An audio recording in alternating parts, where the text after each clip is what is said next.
Pemirsa, terima kasih Anda masih bersama kami di Liputan Metropolis.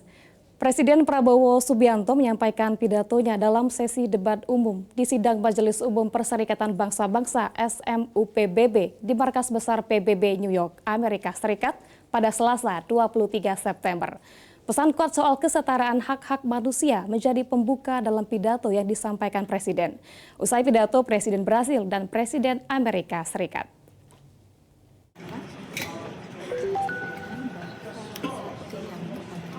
Presiden Prabowo Subianto menyampaikan pidatonya dalam sesi debat umum Sidang Majelis Umum Perserikatan Bangsa-Bangsa ke-80 di Markas Besar PBB New York, Amerika Serikat pada Selasa 23 September malam waktu Jakarta. Ia membuka pidatonya dengan pesan bahwa semua yang hadir menyaksikan pidatonya di ruangan tersebut mewakili berbagai negara anggota PBB, duduk bersama sebagai manusia yang memiliki hak yang sama untuk kehidupan.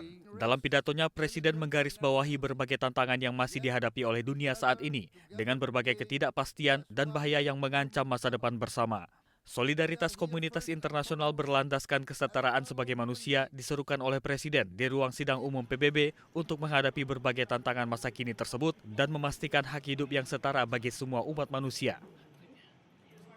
We differ in race, religion, and nationality. Yet we gather together today as one human family.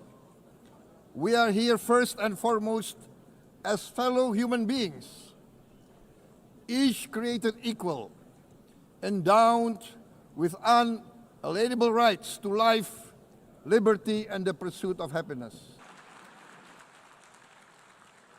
Prabowo menyampaikan pidatonya di hadapan Majelis Sidang Umum PBB di mana ia mendapatkan urutan ketiga usai Presiden Brasil Luiz Inácio Lula da Silva serta Presiden AS Donald Trump. Kehadiran Presiden pun menjadi bentuk komitmen Indonesia terhadap perdamaian, kerjasama internasional, serta pembangunan yang berkeadilan. Tim Kantor Berita Antara mewartakan.